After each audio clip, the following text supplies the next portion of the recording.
चलती रहूंगी पथ पर, चलने में माहिर बन जाऊंगी। या तो मंजिल मिल जाएगी या अच्छी मुसाफिर बन जाऊंगी। नमस्कार दोस्तों, कहानी के वृतांत में मैं अनु आप सभी का स्वागत करती हूँ। आज की कहानी है सिंगल द्वीप की पद्मिनी। किसी जंगल में एक सुंदर बगीचा था, उसमें बहुत सी परियां रहती थी। एक रात को वे उड़न खटोले में बैठकर सैर के लिए निकली। उड़ते उड़ते एक राजा के महल की छत से होकर गुजरी। गर्मी के दिन थे, चांदनी रात थी। राजकुमार अपनी छत पर गहरी नींद में सो रहा था। परियों की रानी की निगाह इस राजकुमार पर पड़ी तो उसका दिल डोल गया। उसके जी में आया कि राजकुमार को चुपचाप उठाकर उड़ा ले जाए, परंतु उसे पृथ्वी लोक का कोई अनुभव नहीं था, इसीलिए उसने ऐसा नहीं किया। वह राजकुमार को बड़ी देर तक निहारती रही। उसके साथ वाली परियों ने अपनी रानी की यह हालत भांप ली। वे मजाक करती हुई बोली, रानी जी, आदमियों की दुनिया से मोह नहीं करना चाहिए। चलो अब लौट चले। अगर जी नहीं भरा तो कल हम आपको यहीं ले आएंगे। मुस्कुरा उठी, बोली, अच्छा चलो, मैंने कब मना किया। लगता है जिसने मेरे मन को मोह लिया है उसने तुम पर भी जादू कर दिया है। परियां यह सुनकर खिलखिला हंस पड़ी और राजकुमार की प्रशंसा करते हुए अपने देश को लौट गई। सवेरे जब राजकुमार सोकर उठा तो उसके शरीर में बड़ी ताजगी थी। वह सोचता कि हिमालय की चोटी पर पहुंच जाऊं या छलांग मारकर समुद्र को लांघाऊं। तब वजीर ने आकर उसे खबर दी कि राजा की हालत बड़ी खराब है और वह आखिरी सांस ले रहे हैं। राजकुमार की खुशी काफूर हो गई। वह तुरंत वहां पहुंच गया। राजा ने आंखें खोली और राजकुमार के सिर पर हाथ रखता हुआ बोला, बेया, वजीर साहब तुम्हारे पिता के ही समान है। तुम सदा उनकी बात का ख्याल रखना। इतना कहते कहते राजा की आंखें सदा के लिए मूंद गई।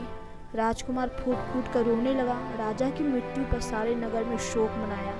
कहने को तो राजकुमार अब राजा का हो गया था, पर अपने पिता की आज्ञा अनुसार वह कोई भी काम वजीर की राय के बिना नहीं करता था।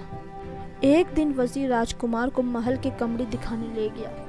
उसने सब कमरे खोल खोल कर दिखा दिए, लेकिन एक कमरा नहीं दिखाया। राजकुमार ने बहुत जिद की, पर वजीर कैसे भी राजी न हुआ। वजीर का लड़का भी उस समय था।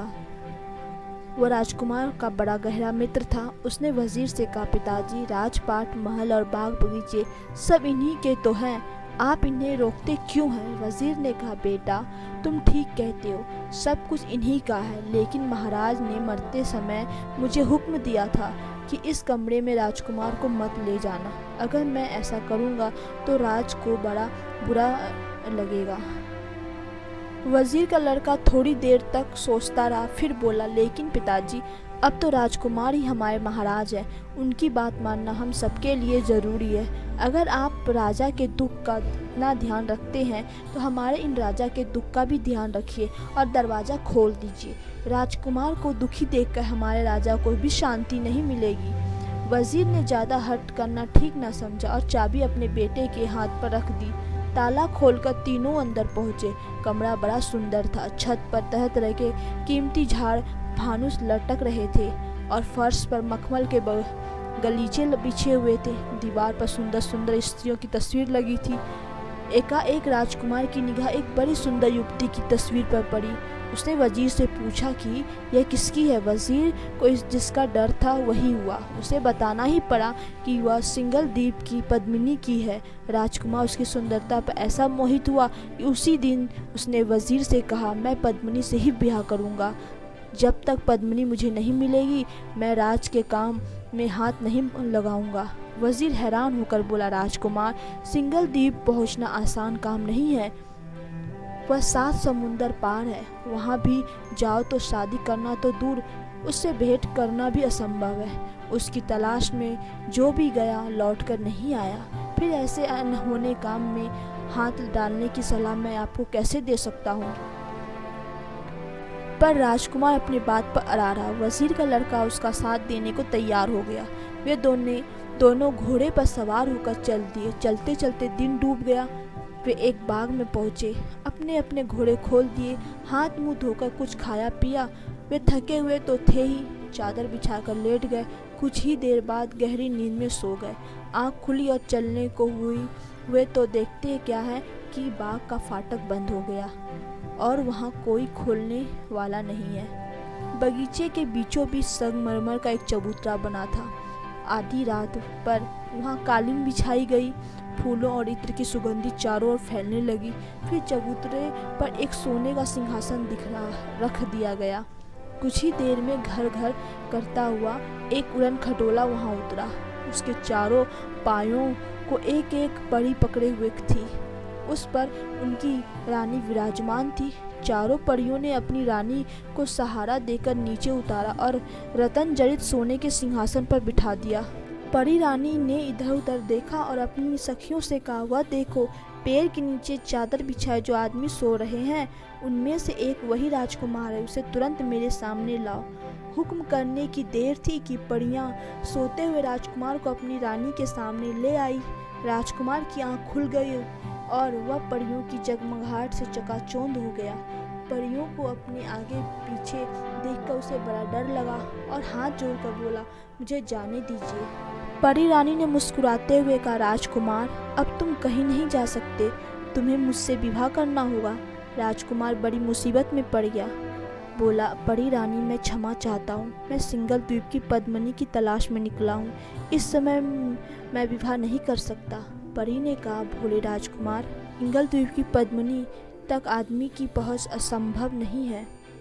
वह देवी शक्ति के बिना कभी नहीं मिल सकती। अगर तुम मुझसे विवाह कर लोगे तो मैं तुम्हें ऐसी चीज़ दूंगी जिससे सिंगल द्वीप की पद्मिनी तुम्हें आसानी से मिल जाएगी। राजकुमार यह सुनकर बड़ा खुश हुआ और बोला, परी रानी, मैं तुमसे ज़रूर शादी करूंगा, पर तुम्हें मेरी एक बात माननी होगी। मैं जब पद्मिनी को लेकर लौटूंगा तभी मुझे तुम्हें अपने साथ ले जा सकूंगा। मैं प्रतिज्ञा करता हूँ कि मेरी इस बात में कोई हेरफेर नहीं होगी। परी ने प्रसन्न होकर अपनी अंगूठी उतारी और राजकुमार की उंगली में पहनाती हुई बोली, यह अंगूठी जब तक तुम्हारे पास रहेगी कोई भी विपत्ति तुम्हारे ऊपर असर न करेगी। इसके पास रहने से तुम्हारे ऊपर किसी का जादू टोना नहीं चल सकेगा। अंगूठी देखकर परी रानी आकाश में उड़ गई। राजकुमार वजीर के लड़के के पास जाकर सो गया। सवेरे उन दोनों ने देखा कि बगीचे का फाटक खुला हुआ है। वे दोनों घोड़ों पर सवार होकर चल दिए। पद्मिनी से मिलने की राजकुमार को ऐसी उतावली थी कि वह इतना तेज चला कि वजीर का लड़का उससे बिछुड़ गया। चलते चलते राजकुमार एक ऐसे शहर में पहुंचा जहां हर दरवाजे पर तलवारें ही तलवारें टंगी हुई थी। एक दरवाजे पर उसने एक बुढ़िया को बैठे हुए देखा। उसे बड़े जोर की प्यास लगी थी। पानी पीने के लिए वह बुढ़िया के पास पहुंच गया। बुढ़िया झूठ मूठ का लाड़ दिखाते हुए बोली, हाय बेटा, तू बड़े दिनों के बाद दिखाई दिया है। तू तो मुझे पहचान भी नहीं रहा, भूल गया अपनी बुआ को। यह कहते कहते उसने राजकुमार को हृदय से लगा लिया और चुपचाप उसकी अंगूठी उतार ली। इसके बाद उसने राजकुमार को मक्खी बनाकर दीवार से चिपका दिया। उधर वजीर के लड़के को राजकुमार की तलाश में भटकते भटकते बहुत दिन निकल गए। अंत में उसे एक उपाय सूझा। वह परी रानी के बगीचे में पहुंचा और रात को एक पेड़ पर चढ़ गया। आधी रात को परी रानी उसी चबूतरे पर उतरी। वह वजीर के लड़के की विपदा को समझ गई। उसने उसे सामने बुलाकर कहा, यहाँ से 100 योजन की दूरी पर एक जंगल है। उसमें तरह तरह के हिंसक पशु रहते हैं। वहाँ ताड़ के पेड़ पर एक पिंजरा टंगा हुआ है। उसमें एक तोता बैठा है। उस तोते में उस जादूगरनी का सारा जान छिपा है जिसने तुम्हारे राजकुमार को मक्खी बनाकर अपने घर की दीवार में चिपका रखा है। वजीर के लड़के ने पूछा, इतनी दूर मैं कैसे पहुंच सकता हूँ? परी रानी ने वजीर के लड़के को अपने कान की बाली उतार कर दी और कहा कि इसको पास रखने से तुम 100 योजन 1 घंटे में तय कर लोगे। इसमें एक खूबी यह भी है कि तुम सबको देख सकोगे और तुम्हें कोई नहीं देख पाएगा। इस प्रकार तोते के पिंजरे तक पहुंचने में तुम्हें कोई कठिनाई नहीं होगी और तोते को मारना तुम्हारे बाएं हाथ का खेल होगा। वजीर का लड़का बाली लेकर खुशी खुशी जंगल की ओर चल दिया। पेड़ के पास पहुंचकर उसने पिंजरा उतारा और तोते की गर्दन मरोड़ डाली। इधर तोते का मरना था कि जादूगरनी का भी अंत हो गया। वजीर का लड़का वहां से जादूगरनी के घर पहुंचा। जादूगरनी की अंगुली से जैसे ही उसने अंगूठी खींची कि राजकुमार मक्खी से फिर आदमी बन गया। वजीर के लड़के से मिलकर राजकुमार खुशी के मारे उछल पड़ा। वजीर के लड़के ने राजकुमार को सारा किस्सा कह सुनाया। अब दोनों साथ साथ पद्मिनी से मिलने चल दिए। चलते चलते वे बहुत थक गए थे। रात भर के लिए एक सराय में रुक गए। राजकुमार सो रहा था।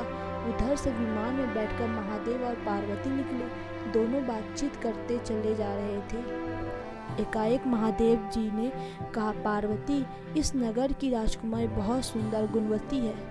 राजा उसकी शादी एक काने राजकुमार के साथ कर रहा है। अगर ब्याह हो गया तो जन्म भर राजकुमारी को काने के साथ रहना पड़ेगा।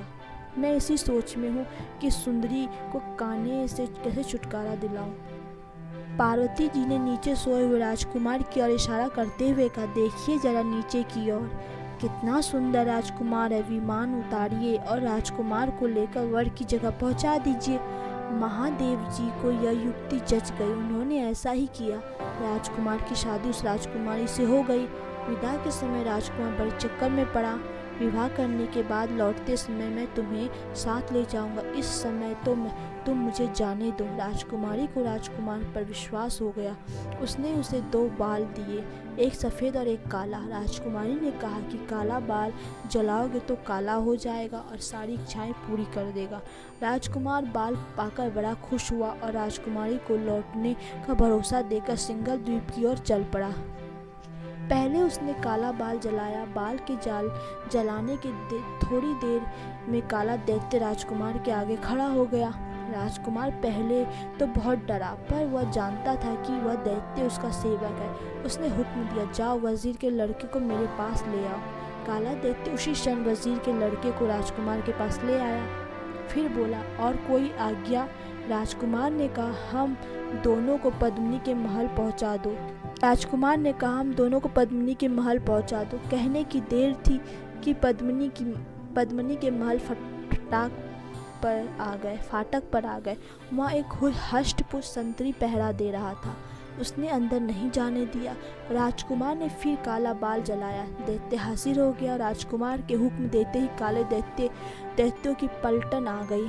उन्होंने रानी पद्मिनी के सिपाहियों को बात में मौत के घाट उतार दिए। इसके बाद दैत्य गायब हो गए। राजकुमार वजीर का लड़का महल में घुसे। राजकुमार ने सफ़ेद बाल जलाया। सफ़ेद देव आ गया।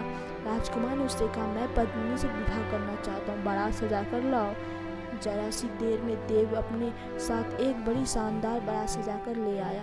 पद्मिनी के पिता ने जब देखा कि कोई राजकुमार पद्मिनी को शान शौकत से बिहाने आया है और इतनी शक्तिशाली है कि उसने उसकी सारी सेना नष्ट कर डाली है, तो उसने चू तक ना की। राजकुमार का ब्याह पद्मिनी से हो गया। अब राजकुमार पद्मिनी को लेकर अपने घर की ओर रवाना हो गया। रास्ते में से उसने उस राजकुमारी को अपने साथ लिया जिसने उसे बाल दिए थे। इसके बाद परी रानी के बगीचे में आया। रात को सब वहीं ठहरे। आधी रात को परी रानी आई। राजकुमार उसे देखकर बड़ा प्रसन्न हुआ और बोला, यह तुम्हारी ही कृपा का फल है जो मैं पद्मिनी को लेकर यहाँ अच्छी तरह लौट आया। यह दूसरी राजकुमार भी तुम्हारी तरह मुसीबत में मेरी सहायक हुई है। तुम इसे छोटी बहन समझकर खूब प्यार से रखना। परी रानी गदगद कंठ से बोली, राजकुमार, तुम्हारी खुशी में मेरी खुशी है। पद्मिनी के कारण ही हम दोनों को तुम्हारे जैसा सुंदर राजकुमार मिला है। पद्मिनी आज से पटरानी हुई और हम दोनों उसकी छोटी बहनें। वैसा उड़न खटोले में बैठकर राजकुमार के देश में आ गई। नगर भर में खूब आनंद मनाया गया और धूमधाम के साथ राजकुमार की तीनों रानियों के साथ सवारी निकाली गई। तो दोस्तों, कहानी आपको कैसी लगी? आप अपने कमेंट के द्वारा हमें अवश्य बताएं। पसंद आने पर लाइक और शेयर करें। ऐसी ही अन्य कहानी के लिए चैनल को सब्सक्राइब करें। धन्यवाद।